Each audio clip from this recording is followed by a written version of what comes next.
Very cool. All right, we'll begin with the Pledge of Allegiance. I pledge allegiance to the flag of the United States of America and to the republic for which it stands, one nation, under God, indivisible, with liberty and justice for all. Good morning, everyone. Welcome to the July 11th meeting of the Board of County Commissioners. I understand we have another commissioner birthday to celebrate. It's summer is the time.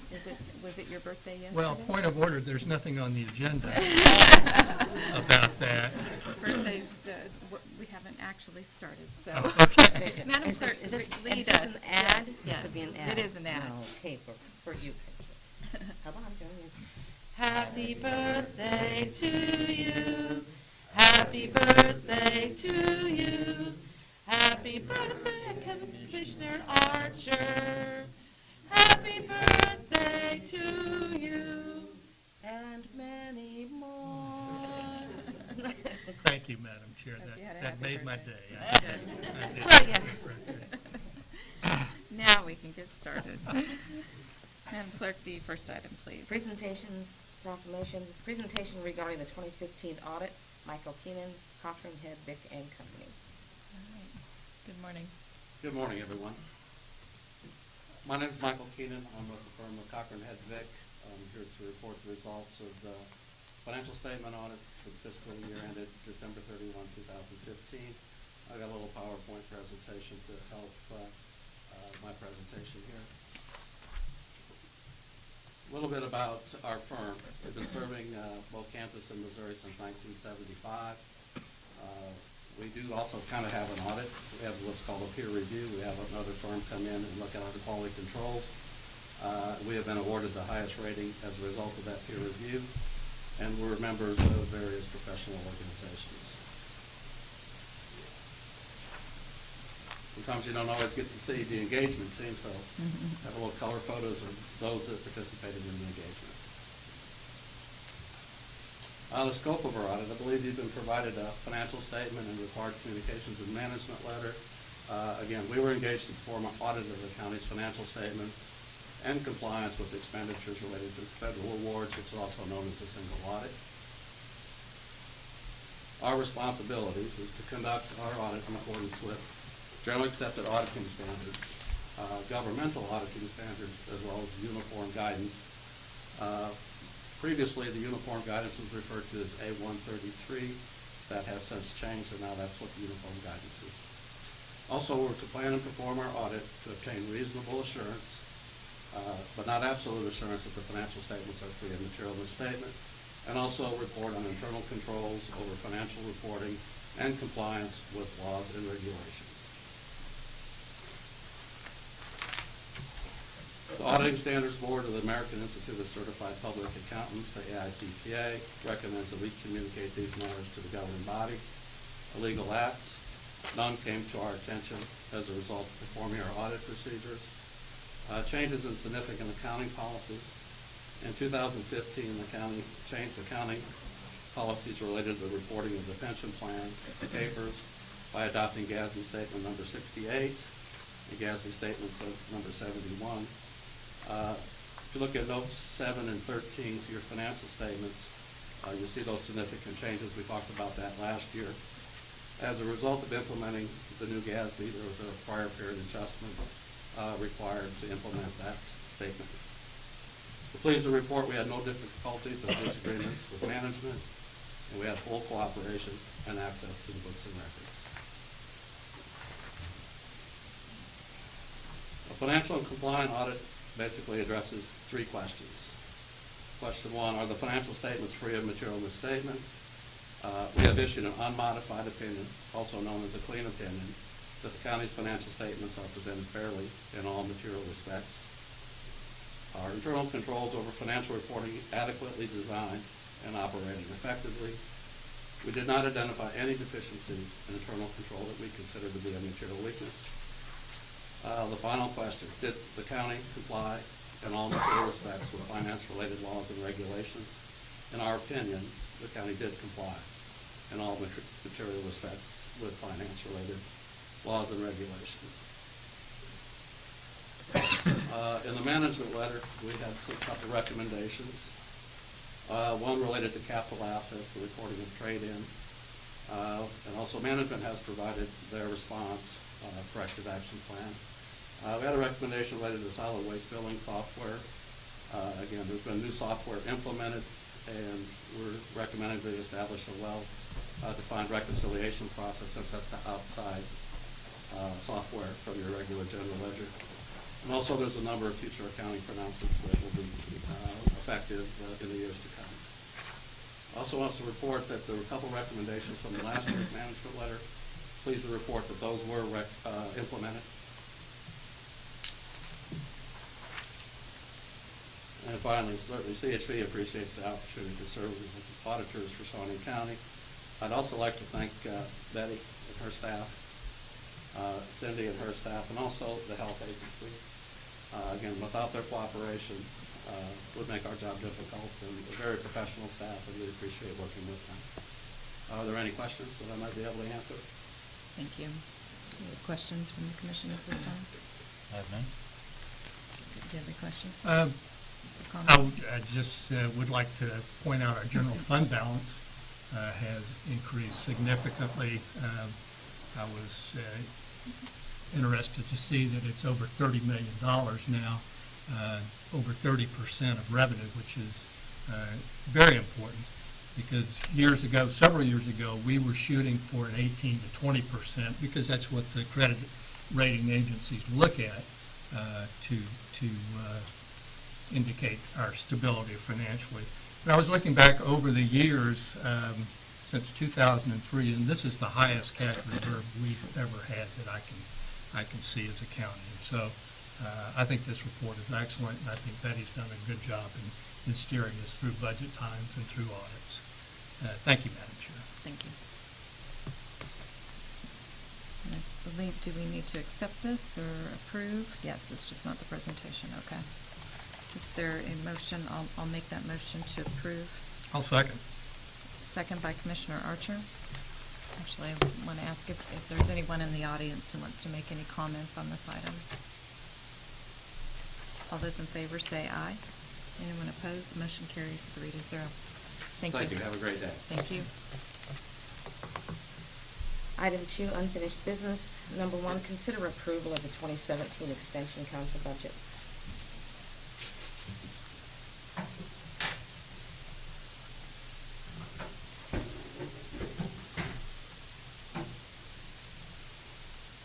Good morning, Commissioners. Cindy Evans with Shawnee County Extension. I was here last Thursday to bring our budget, our first option for you. And so that is on the agenda today, for consideration for your approval. I'd be glad to answer any questions you have. We do have our budget hearing formally set for tomorrow morning at 10 o'clock. It's a modest increase. The one that you have today asks for 2.38%, but actually it'll be just slightly lower than that, 2.25%. Since I was able to turn this in May, K-State came back with a little more money on their line. So I added it to theirs and subtracted it from the county's appropriation. Are there any questions you have at this time? Thank you, Cindy. And of course, this is in line with the requirements that we have to have for Kind of back and forth publication and then- negotiation that right. goes on because of county council law. Right. We have to have it filed by July 15th. So we can either approve or reject, and then if we reject, then of course we'll have your hearing tomorrow, and then it Yes. will go back on the agenda for Thursday, correct? That's right. Commissioner Cook? I would move to reject just as a matter of form so that we can have our budget hearing. I'll second. There's a motion by Commissioner Cook and second by Commissioner Bueller. All in favor say aye. Anyone opposed? Motion carries 3-0. We'll see you tomorrow morning. Thanks, Cindy. Item 3, consent agenda. Are there questions on the consent agenda? Madam Chair, if I would move to approve the consent agenda, I would note, just of significance, there was a correspondence from Terry Beck, our appointee to the Washburn Board of Regents, and he gave a very thorough and enlightening update as to what the Washburn Board of Regents has been up to, and I greatly appreciate his sending that correspondence to us. But I would move for its approval. There's a motion by Commissioner Cook, I'll second and agree with Commissioner Cook that that correspondence was welcome. it was welcomed and it was well done, and that's Yes. why I asked Jane to have her contact Terry and see if there was any objection to adding it to the agenda so Mhm. everybody could see the results. So, all those in favor say aye. Anyone opposed? Motion carries 3-0. Item 4, new business. A, County Clerk, number 1, consider all voucher payments.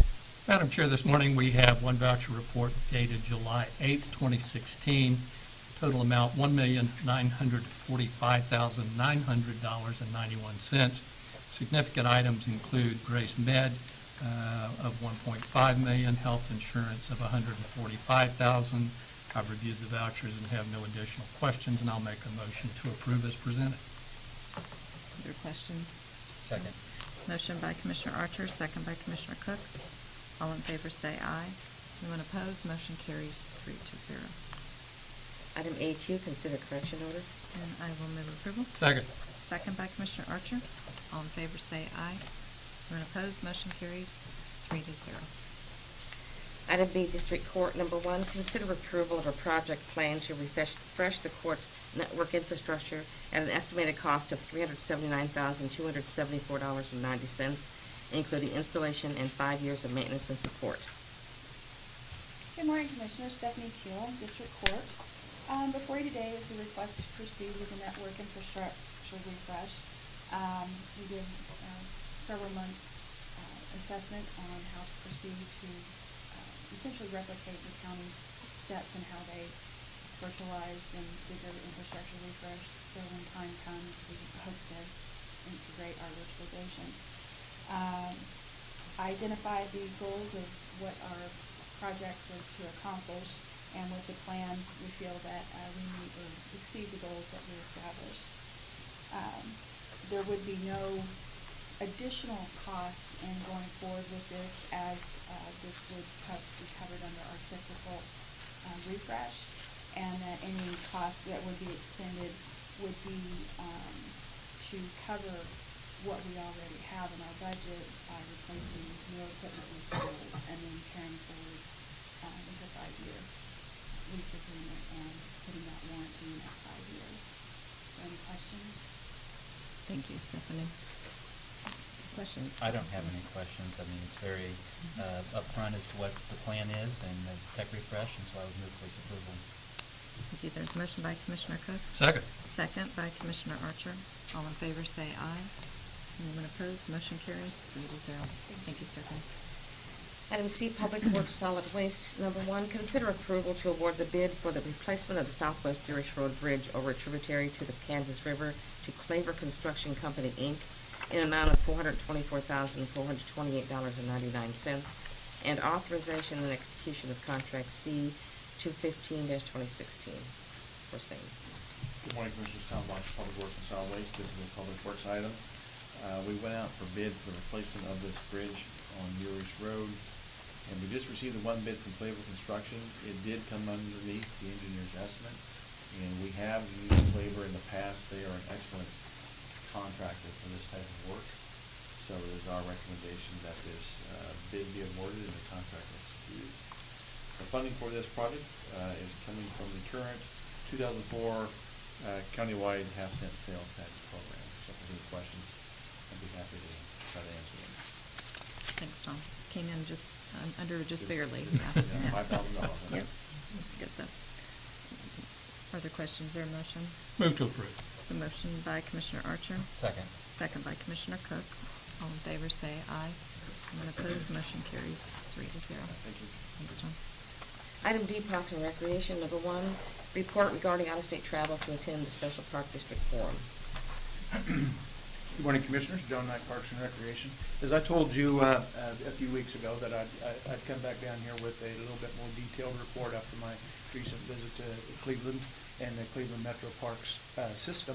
We have before you a little bit more detail on what was covered at that forum that was held.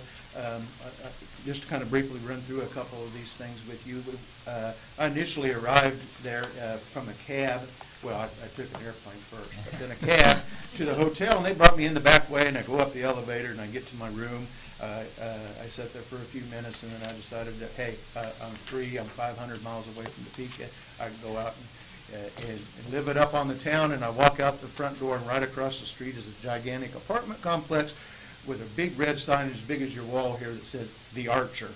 So that scared me right back in. Somebody was watching me all the way from Cleveland, so I went back to my room and behaved for a little bit longer. But no, one of the very first items or places that we went to was we got a brief tour of their 110-mile trail system, in which multiple park districts work on and multiple municipalities.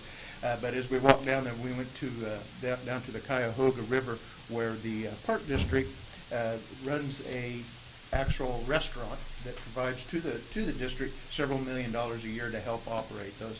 I know Cleveland's a much bigger town, but we've even in-house here talked about that as maybe a potential of doing some of that type of thing at either Gage Park, but especially even Lake Shawnee, doing some type of a land lease with a restaurant, those type of things. The next day, I missed the first part of what the conference offered. I did not do the 3K, and I did not do the Good Morning Sunrise Yoga, but I did show up for the educational stuff. They had a couple of breakout sessions in which their team put together things on the new government finance. It seems, I know it's a different state, different part of the country, but it's kind of humbling to find out that no matter where you go, we all got the same problems, and we learned the different ways to deal with some of those type of things. The other session that they had was on ways. They did a master plan about 5 years ago, and they accomplished a lot of the top item things and how they brought some refreshment to that. I know we're closing in on that too, so it's really kind of fitting how they breathed new life back into the master plan and got a new head of steam headed forward. What is, and it is kind of, like I said, that the things, how much more in common we have than we have differences. One of they have a plethora of golf courses. One of their big projects is turning a golf course back into a nature area, using the old cart paths as a ways to get around in the nature areas. And I don't want to just say a nature area because. And this is another thing that we probably need to bring into this is stormwater management on the golf course, taking all the nutrients out of the unwanted nutrients out of the rainwater, those type of things, and runoff, and how much turning it back into a nature area really is a financial benefit, not just a maintenance benefit. We also went and toured several of their watershed areas that include. One of them included a former landfill and how they were managing some of those type of things. The one difference between Cleveland Metro Parks and Topeka is they reach out and do a lot more of the wildlife management, those type of things, which here in Topeka, the state of Kansas does some of those type of things. They have a lot of problems with fish that aren't native fish, people throwing their koi into the ponds, and then when it rains too much, then they flow down, they get into the Cuyahoga River and start, non-native species aren't good for the system. And I think we've all seen the flying carp, those type of things. Those things are headed up that way to those people as well, too. All the way from overpopulations of deer, those type of things. We don't have that problem as much here, but it's probably something that could rear itself up pretty close here. And some of the things that we really, they really touched on were partnerships of, like I said, of creating a landfill or rehabbing a landfill back into a usable park and natural space. The final place we went to was the Cleveland Metro Park Zoo. We had a very good meeting there. They have a facility quite similar to the event center that we have at the Bettis complex. The one thing that they did say when you go in there, they said corporations rent these all the time for outings, those type of things. When you went in there, centrally located was a set of projectors and screens around here. And the very first thing that the CEO of Cleveland Metro Parks mentioned was, whatever you do when you build a facility like this, don't cut back on the IT and the audiovisual stuff. Well, if I can go back and do that again, that was the very first thing we cut out of the Bettis complex. If you guys have been out there, you've seen that we have to haul a screen in. Sometimes the projectors don't. We have to fool around with projectors to get them to show. So some technological update on some of those facilities is sorely needed. I guess the last thing that I kind of want to mention was the funding model of the Metro Park system is really unique. It's not a panacea. It doesn't fix all of the problems, but it's something interesting that I suggest that the commission even at least take a look at. It's a special district. It has its own mill levy and is set up much like the Topeka Public Library, Topeka Shawnee County Public Library is here. Some of the issues that would get might help the department move forward would be, it seems like they're able to do a lot longer range planning. It seems like it removed the park district from all of the mandated services that the county commissioners are. I come down here twice a week, and I see the issues that you guys have to deal with law enforcement, roads and bridges, health agency, all of those type of things, and the pot's just never big enough to do everything you want to, and how do you prioritize those things? It kind of takes that out of that. I would suggest that maybe, I do have a meeting this week with the Shawnee County Parks and Rec Foundation. If the commission is interested in seeing some further investigation into that, I can see if I could form a committee there and see if they could start to bring something back. I have no idea. These park districts are, I did do a little bit of research. There seems to be numerous different ways they could be set up, numerous different models as to how they would be governed, several different ways that this possibly may go. Be happy to answer any questions you may have. Thanks, John. Questions or comments? The zoo was part of the Metro Park system? It is. Okay. Questions or comments? Do you need direction from us then, or are you going to have that discussion with the foundation? I certainly can do that on my regardless? own, but it would provide probably a little bit of help to us if the commission even wants us to even begin to look and see if some of these kind of options are even available to us. I don't know if it would help the situation at the county or not. I'll just express my interest, I guess, as we continue to see the stress on the general fund, with 45% of our budget almost going to public safety. That what are options? Not that I'm looking at a predetermined outcome here, but what are the options out there for additional funding and long-term funding?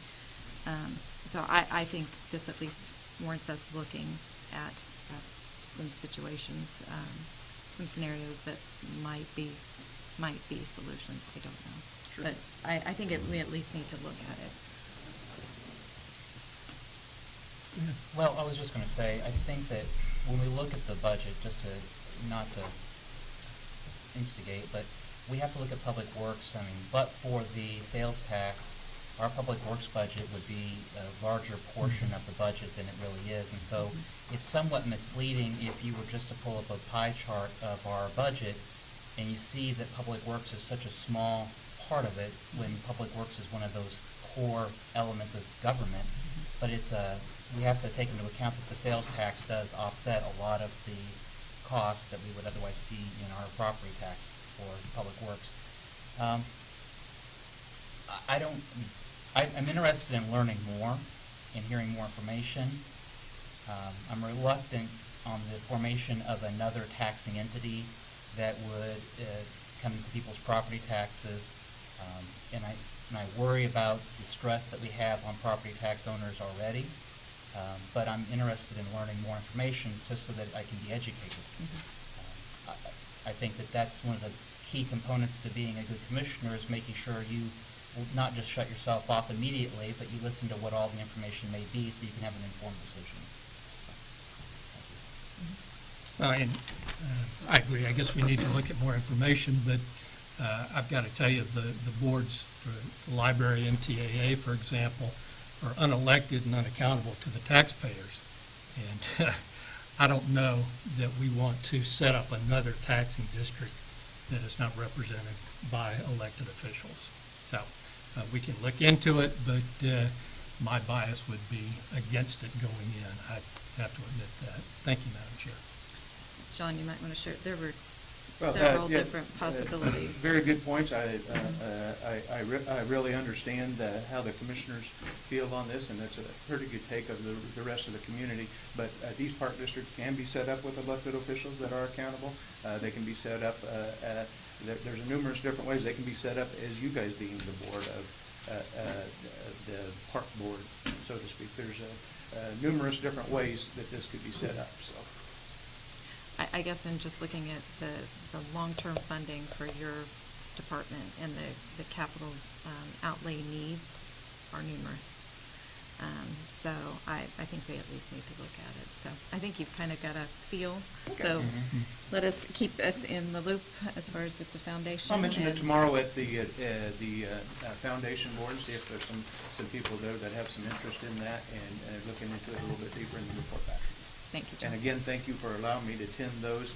You'll start to see some more of these because I really need to get some of my key staff members to some of these type of trainings. They need to see what else is out there, what else is outside of Topeka, what else is outside of Kansas. There are some really dynamic parks and rec departments around the country, and I think that's what the people of Topeka and Shawnee County want. That's what our polling came back and showed, so. It's almost been 5 years since we had the It was actually 2014 when we started that, so it's about 3 years. I mean, since we consolidated. Oh, yes, we consolidated in 2012. Well, so 2017 will be 5 years. Okay, all right, thank you. Thank you. Item 5, administrative communications. Commissioner Tom Block, Public Works and Solid Waste. Just another reminder that today we are commencing on the Northeast 46th Mill and Overlay Project. The milling operation should be going on right now, and then I believe on Wednesday we'll begin with the laying of the asphalt. And we anticipate it will take a little longer than a week this time because we are a little bit further away from the asphalt plant than we were on the 45th Street project. Plus, on the 45th Street project, we are like the only ones taking asphalt that day, and we think there's probably some more competition of other projects going around at the same time, so will likely be completed next week. We will have a pilot car out there. We are not closing the road, but we will have a pilot car out there to get people through the operation as it's going on. Thank you. Thank you. Anyone else for administrative communications? Jeff, aren't you going to talk about Third Thursday beer and burgers? Oh, I could. No, I saw the ad on it. Hi, Jeff Shabon, Kansas Expo Center. Our second Third Thursday will be in a couple of weeks. Bud and Burgers, excited about it, and again, dog friendly. Please come out to it. Thank you. Thank you, Thanks. Commissioner. Thank you, Jeff. Mr. Cook, did you have anything? Just a really good article in the paper from the Extension Office on the program, that their initiative. Also, just noting that we are kicking off the Fiesta, and so there's shuttles that are going. It's probably a little bit easier getting to and from the Fiesta with the bus shuttles with the construction on Seward Avenue. Commissioner Yeah, Archer? and I wanted to mention the shuttles too. That, it's Fiesta, so it's hot and enjoyable. Thank you, Madam Chair. Sure. All right, next item, please. Item 6, executive session. I do not believe there is a need, but before we adjourn, we do have our budget hearings continuing. District Attorney at 11 o'clock, Health Agency at 1, TARC at 2 o'clock, and 3 o'clock is Vallejo Family Service and Guidance Center and Breakthrough House. We are adjourned.